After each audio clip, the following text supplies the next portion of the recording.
Hello friends, मैं हूं कमल। आपका इन्वेस्टवाइज में बहुत बहुत स्वागत है। और आज मैं आपके साथ कुछ ऐसे सीक्रेट शेयर करने वाला हूं जो मुझे बहुत समय बहुत घंटे ट्रेडिंग करने के बाद मालूम चले। और अगर आप मेरे चैनल के सब्सक्राइबर नहीं हैं तो जल्दी से सब्सक्राइब करिए और बेल नोटिफिकेशन को ऑन करिए ताकि आपको मेरे आने वाले वीडियोस के बारे में पता लगता रहे। और अगर आप पहले से ही मेरे सब्सक्राइबर हैं तो thank you so much for your motivation and support. और अगर ये वीडियो पसंद आए तो इसको लाइक कीजिएगा ताकि मैं आपके लिए और अच्छे वीडियोस भी लाता रहूं। तो चलिए वीडियो को शुरू करते हैं। तो सबसे पहली चीज जो सीखी मैंने वो ये है कि don't assume that the price is already very high और वेरी लो। यानी कि कभी भी जब आप ट्रेड ले रहे हो तो ये मत सोच के रखिए पहले से ही कि प्राइस या तो बहुत ज्यादा पहले से ही हो गया है, अब कैसे ट्रेड लें, या प्राइस पहले से ही बहुत कम है, इस ट्रेड को हम कैसे लें।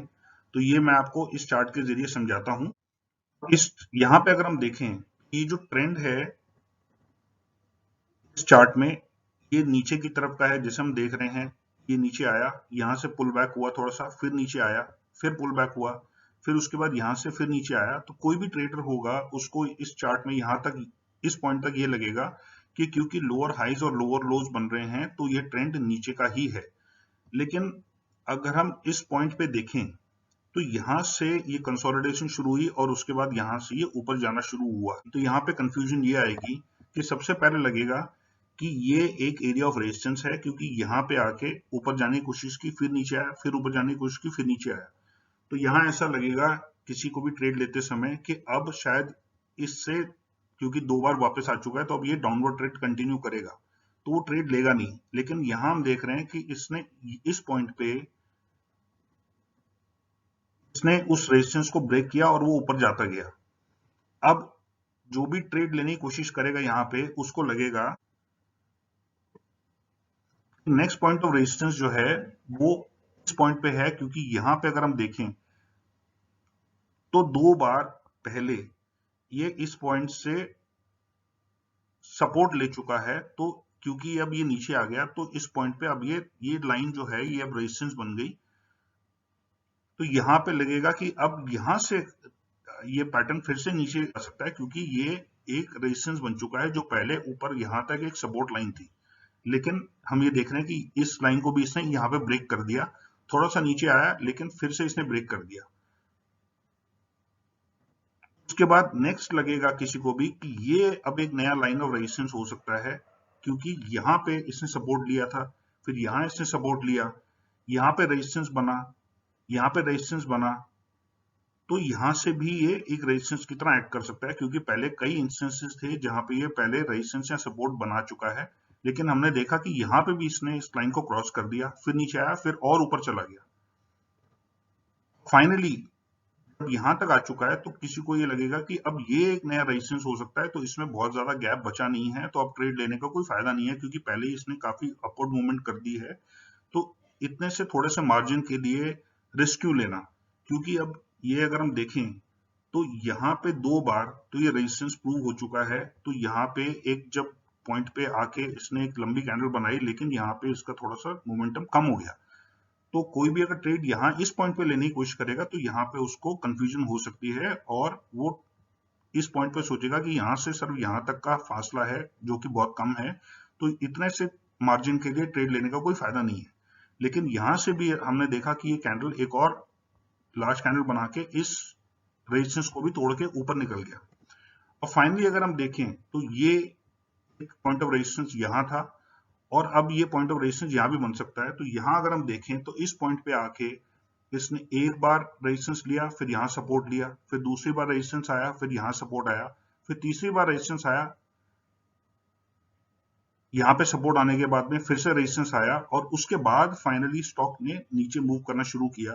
तो यहाँ पे आके कंफ्यूजन हो सकती है कि 3 या 4 बार उसको रेजिस्टेंस मिला लेकिन 2 या 3 बार सपोर्ट भी मिला। तो यहाँ पे फाइनली आके स्टॉक ने एक्चुअली नीचे मूव करना शुरू किया। तो कोई अगर यहीं से सोच लेता इस पॉइंट से कि ट्रेड लिया नहीं जा सकता क्योंकि यहाँ पे मोमेंटम बहुत ज्यादा नहीं है, तो वो ट्रेड कभी लेता ही नहीं और यहां से यहां तक का जो प्रॉफिट बना सकता था वो ना बनाता। तो इसमें सबसे बड़ा जो लेसन है लर्न करने का वो ये है कि हमेशा कोई भी चीज अज्यूम नहीं करनी चाहिए और प्राइस एक्शन को देखना चाहिए कि प्राइस एक्शन क्या इंडिकेशन दे रहा है, और कंफर्मेशन की भी वेट करनी चाहिए कि क्या वाकई में ट्रेंड जो है वो रिवर्स हो रहा है कि नहीं। तो हमने जैसे ही देखा कि इतने पॉइंट्स थे, उन सबको क्रॉस करके फाइनली रिवर्सल यहाँ आया। तो अगर कोई हर स्टेप पे, यानी कि इस स्टेप पे, इस स्टेप पे, इस स्टेप पे या इस स्टेप पे ज्यूम कर लेता, तो ये ट्रेड कभी लिया ही नहीं जा सकता था, क्योंकि जो पॉइंट्स थे वो छोटे छोटे गैप पे थे। लेकिन हमने देखा कि हर पॉइंट को वो क्रॉस करता चला गया और रेजिस्टेंस आया काफी ऊपर जाके। तो इसीलिए कभी भी ट्रेड लेते समय अज्यूम नहीं करना चाहिए, और यही एक अच्छा इंडिकेशन मिल जाना चाहिए था जब यहाँ आके जब वो नीचे गया, लेकिन एक नया लो बनाने से पहले ही उसने रिवर्सल ले लिया, और यहाँ से उसने जो हायर लोज बनाने शुरू किए, जैसे कि ये एक लो था, उससे ऊपर का लो ये है, उससे ऊपर का लो ये है। तो इससे ये इंडिकेशन होती है कि सेलिंग काफी वीक हो चुकी है, और यहाँ पे इस पॉइंट पे ट्रेड लिया जा सकता है, क्योंकि यहाँ जो कैंडल बनी वो इन दोनों लोज से काफी ऊपर बनी।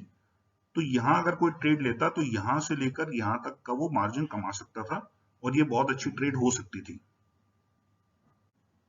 तो इसीलिए सबसे इंपॉर्टेंट पॉइंट ये है कि अज्यूम कुछ नहीं करना है, हमेशा प्राइस एक्शन को देखना है, और ये देखना है कि ट्रेंड रिवर्स होता है या नहीं होता है, और प्राइस एक्शन क्या कंफर्म कर रहा है।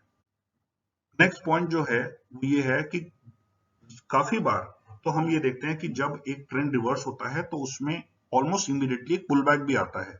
जैसे कि फॉर एग्जांपल यहाँ पे ट्रेंड रिवर्स हुआ, ये पुल बैक हल्का सा आया, फिर ऊपर गया स्टॉक, फिर नीचे रिवर्सल आया। बहुत बार ऐसा भी होता है जब मोमेंटम बहुत स्ट्रांग होता है तो पुल बैक्स नहीं आते हैं। बहुत सारे ट्रेडर क्या करते हैं कि वो वेट करते हैं पुल बैक की, और पुल बैक आने पे ही वो सोचते हैं कि हम ट्रेड लेंगे। लेकिन इस एग्जांपल में हम ये देखेंगे कि पुल बैक आया ही नहीं कभी, और एक बहुत अच्छी ट्रेड मिस हो गई। इस पॉइंट का जो मेन लेसन है वो ये है कि अगर किसी की पॉइंट से ट्रेंड रिवर्स हो रहा है और मोमेंटम काफी ज्यादा है, तो काफी बार वहां पे पुल बैक्स नहीं होंगे। तो इसलिए पुल बैक की वेट नहीं करनी है। अगर ट्रेड अच्छा लग रहा है तो उसको बिना पुल बैक की वेट किए उसको लेना है। और हम इसको थोड़ा सा और इलेबोरेटली देखते हैं कि इस पॉइंट में किस तरह से हम ट्रेड ले सकते थे और बहुत अच्छा प्रॉफिट बन सकता था। अब देखिए, इसमें एक सपोर्ट या रेजिस्टेंस की लाइन मैंने ड्रॉ की है। अब आप ये देखिए कि इस लाइन पे दो बार यहाँ पे सपोर्ट मिला स्टॉक को, यहाँ पे टच करके फिर ऊपर गया, फिर नीचे आके फिर ऊपर गया।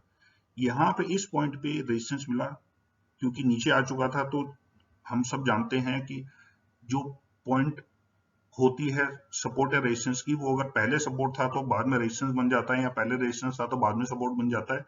तो ये इस बात को दिखा रहा है कि इस पॉइंट पे आके स्टॉक नीचे आया, फिर उसके बाद यहाँ पे इसने फिर से सपोर्ट लिया, क्योंकि ये ऊपर चला गया था इस लाइन के, तो अब ये लाइन सपोर्ट की बन गई। फिर इसने यहाँ पे दोबारा सपोर्ट लिया, उसके बाद जब नीचे आया तो यहाँ पे इसने रेजिस्टेंस की तरह एक्ट किया, और इस पॉइंट पे स्टॉक नीचे चला गया।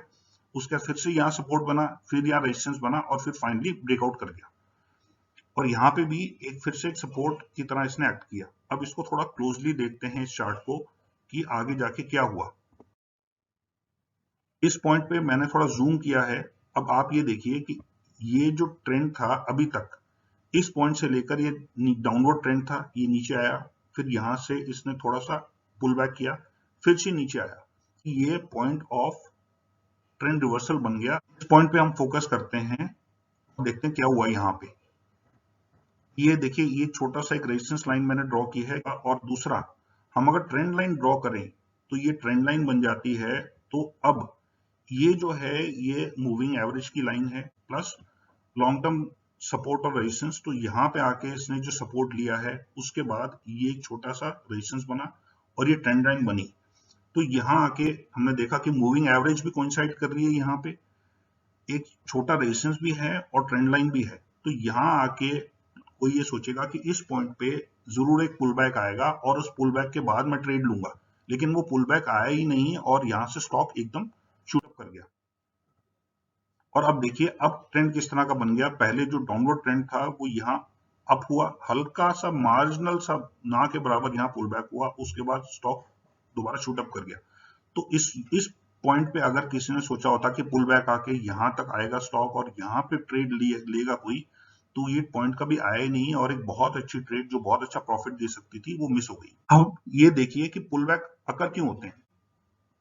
उसके दो वजह हो सकती हैं पुल बैक होने की। पहला तो ये कि कोई बायर या सेलर जो है वो अपनी पोजीशन को क्लोज कर रहा है। अगर बायर है तो वो अपनी लॉन्ग पोजीशन क्लोज करेगा, और अगर कोई सेलर है तो अपनी शॉर्ट पोजीशन क्लोज करेगा। उस वजह से, क्योंकि उसको उल्टी ट्रेड लेनी पड़ेगी, बायर को सेल करना पड़ेगा या सेलर को बाय करना पड़ेगा, तो उस वजह से पुल बैक हो सकता है। और दूसरा कारण ये है कि सेलर अगर एक अप ट्रेंड में शॉर्ट चला जाए तो डाउनवर्ड प्रेशर आएगा, इस वजह से पुल बैक हो सकता है। या अगर एक डाउन ट्रेंड है और अगर बायर्स उसमें बाय करने आ जाते हैं तो वो ऊपर की तरफ एक पुल बैक हो सकता है। तो ये कारण हो सकते हैं पुल बैक के। लेकिन यहाँ पे क्योंकि काफी देर के बाद एक रिवर्सल आया था और बहुत ही जल्दी था एक रिवर्सल के लिए, तो इसीलिए बायर्स को अपनी पोजीशन क्लोज करने की जरूरत नहीं थी। और दूसरा, जब सेलर्स जो हैं उन्होंने देखा कि मोमेंटम बहुत स्ट्रांग है, उस वजह से वो शॉर्ट सेल नहीं करना चाहते थे, क्योंकि कोई भी सेलर अगर बहुत स्ट्रांग मोमेंटम पे शॉर्ट सेल करता है तो उसको नुकसान होगा ही होगा। और बायर्स जो हैं वो इसलिए क्लोज नहीं करेंगे क्योंकि उनको अपने प्रॉफिट को पूरा कैपिटलाइज करना है, और वो जब तक ट्रेंड एक्चुअली रिवर्स नहीं होता वो इतनी जल्दी अपनी पोजीशन को क्लोज भी नहीं करेंगे। तो क्योंकि ये दोनों चीजें नहीं हुई इस केस में, बायर्स ने भी अपनी पोजीशन क्लोज नहीं की और सेलर्स ने भी क्योंकि शॉर्ट सेल नहीं किया क्योंकि मोमेंटम बहुत स्ट्रांग था, इसीलिए पुल बैक हुआ ही नहीं इस केस में।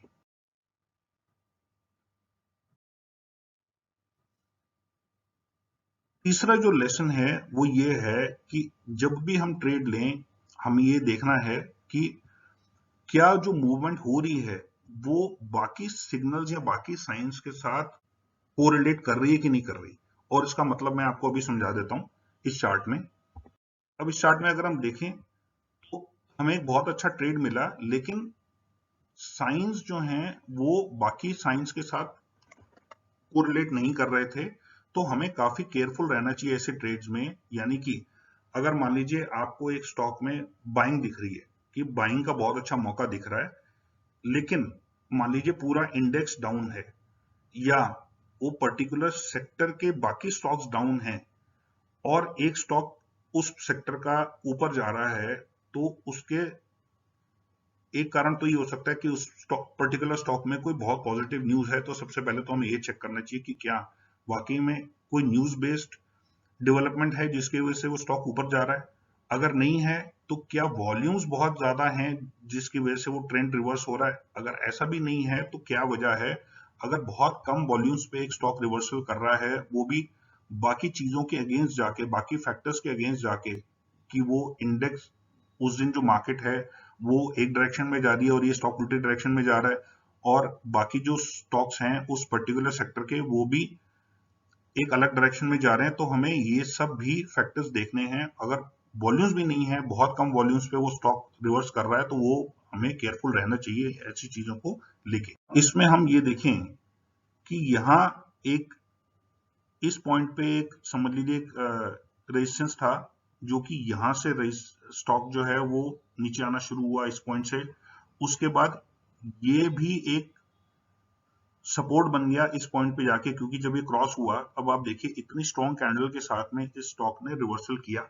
उसके बाद एक और बहुत स्ट्रॉन्ग कैंडल बनाई, फिर हल्का सा नीचे आके उस रेजिस्टेंस को तोड़ दिया इसने, जो प्रीवियस रेजिस्टेंस था।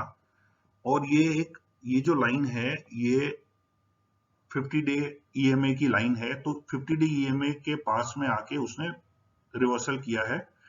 तो यहाँ पे जो पॉइंट ऑफ रेजिस्टेंस है उसको तो कंसिडर करना ही पड़ेगा, क्योंकि ये एकदम ईएमए के पास में है। लेकिन हमने देखा कि यहाँ पे उसने ब्रेक कर दिया है, उसके बाद नीचे आया और इस पॉइंट से भी हल्का सा नीचे आ गया, लेकिन यहाँ से इसने दोबारा से एक अपवर्ड मूवमेंट शुरू किया। तो कोई भी जना जो है वो इस पॉइंट पे ट्रेड लेता, और उसके बाद उसने देखा कि यहाँ पे आके और तेजी से बढ़ गया। अब नेक्स्ट पॉइंट ऑफ रेजिस्टेंस जो हो सकता है वो हो सकता है ये पॉइंट। यहाँ पे हम देख रहे हैं कि काफी बार इसको रेजिस्टेंस मिला, एक इस पॉइंट पे, एक इस पॉइंट पे, एक इस पॉइंट पे। तो ये पॉइंट ऑफ रेजिस्टेंस हो सकता है, लेकिन इस ट्रेड ने इसको भी तोड़ दिया। तो anybody who is taking this trade will be very confident कि अब ये स्टॉक जो है और ऊपर जाने वाला है और अब ये ट्रेंड रिवर्स हो चुका है। लेकिन यहाँ पे आके क्योंकि एक कैंडल बनी, फिर बहुत ज्यादा बाइंग आई नहीं, उसके बाद दोबारा नीचे कैंडल बनी, तो यहाँ पे कोई जो भी ट्रेडर होगा वो इस पॉइंट पे आके शायद अपना स्टॉप लॉस ट्रिगर हो जाएगा या अपनी ट्रेड काट देगा कि अब यहाँ पे क्योंकि ये पॉइंट ऑफ रेजिस्टेंस था तो अब स्टॉक जो है दोबारा अपनी डाउनवर्ड मूवमेंट कंटिन्यू करेगा। लेकिन यहां से हम देखें तो फिर स्टॉक ऊपर चला गया, लेकिन उसके बाद यहाँ बहुत ही शार्प रिवर्सल हुआ। तो इस पॉइंट पे जो मकसद था वो ये था कि इस पॉइंट पे जो बाकी जो इसके सेक्टर के जो स्टॉक्स थे वो उल्टे डायरेक्शन में जा रहे थे। ये स्टॉक ने ट्रेंड रिवर्स तो जरूर किया, कुछ अच्छा प्रॉफिट भी दे गया, लेकिन ओवरऑल जो इसका ट्रेंड था वो नेगेटिव था। तो हम ये देख रहे हैं कि यहाँ पे आके इसने प्रीवियस लोज को तोड़ा और उसके बाद यहाँ गया इस पॉइंट ऑफ रेजिस्टेंस तक, उसके बाद हल्का सा इसने ब्रेक करके लेकिन फिर अपनी नेगेटिव मूवमेंट दोबारा कंटिन्यू करी और ये नीचे आ गया। तो बेसिकली इस ट्रेड को अगर किसने लिया होता, इस पॉइंट पे इसने प्लस किया होता, बाय किया होता, तो यहाँ आके इसको इतना तो प्रॉफिट मिल जाता, लेकिन 2 बार उसको शायद स्टॉप लॉस हिट हो जाता उसका, एक इस पॉइंट पे और एक इस पॉइंट पे। तो ये क्योंकि स्टॉक ने अल्टीमेटली नीचे ही आना था, it was going against the trend of the market and against the trend of the sector, इसीलिए उन पॉइंट्स पे हमें बहुत केयरफुल रहना चाहिए। क्योंकि हो सकता है हमें शॉर्ट टर्म प्रॉफिट्स तो मिल जाए उस ट्रेड में, लेकिन फिर भी हमें बहुत केयरफुल रह के उस ट्रेड को लेना चाहिए। क्योंकि अगर हम इन फैक्टर्स को ध्यान में नहीं रखेंगे और हम बहुत जल्दी अपनी ट्रेड को क्लोज नहीं कर पाएंगे तो हमें काफी ज्यादा लॉस हो सकता है। क्योंकि एक स्टॉक ट्रेंड के अगेंस्ट में काफी ज्यादा देर नहीं जा सकता है अनलेस कोई बहुत पॉजिटिव डेवलपमेंट हो उस पर्टिकुलर स्टॉक को लेके। तो अब हम समरी कर लेते हैं कि हमने इन पॉइंट्स में क्या क्या सीखा। सबसे पहला तो ये है कि किसी भी चीज का लिए ये अज्यूम नहीं करना है कि उसका प्राइस बहुत पहले से ही बहुत ज्यादा है या बहुत कम है। तो ये अगर आप अज्यूम करेंगे तो कोई अच्छी ट्रेड नहीं ले पाएंगे। दूसरी पॉइंट ये है कि जब मोमेंटम बहुत स्ट्रांग हो तो ज्यादा काफी बार उसमें पुल बैक्स नहीं होंगे, तो इसीलिए पुल बैक की वेट करके अगर आप ट्रेड लेंगे तो वो ट्रेड कभी आप ले ही नहीं पाएंगे। तो अगर ट्रेड आपको अच्छा लग रहा है और मोमेंटम बहुत स्ट्रांग दिख रहा है आपको, तो आप बिना पुल बैक की वेट किए उस ट्रेड को ले लें। और तीसरी जो इंपॉर्टेंट पॉइंट है वो ये है कि अगर एक पर्टिकुलर स्टॉक के साथ आप ट्रेड कर रहे हैं तो उसके जो कोरिलेशन में और चीजें हैं उनको भी देखना बहुत जरूरी है। और अगर वो चीजें मैच नहीं कर रही हैं तो हमें बहुत केयरफुल रह के वो ट्रेड लेना है, क्योंकि वो ट्रेंड कभी भी चेंज होके मार्केट के साथ दोबारा अलाइन हो सकता है। तो अल्टीमेटली अगर आपने टाइम पे अपनी पोजीशन को क्लोज नहीं किया या रिवर्स नहीं किया और स्टॉप लॉस आपने स्ट्रिक्ट नहीं रखा तो उसमें आपको नुकसान हो सकता है और जितना आपने प्रॉफिट कमाया था उस ट्रेड में वो आपका लॉस में भी बदल सकता है। तो ये मेरे कुछ इंपॉर्टेंट डिस्कवरीज थी या लेसन्स थे जो मैं आपके साथ शेयर करना चाहता था। तो अगर आपको पसंद आए तो इस वीडियो को लाइक करके इसको शेयर कीजिएगा, और अगर आपने चैनल को अभी तक सब्सक्राइब नहीं किया है तो इसको सब्सक्राइब करिए मेरे चैनल को, ताकि मैं आपके साथ और भी इंपॉर्टेंट इन्फॉर्मेशन शेयर कर सकूं। और अगर आपने मेरे पुराने वीडियोस नहीं देखे हैं तो उनको भी जरूर देखिएगा। Thank you so much for watching this video and take care and God bless.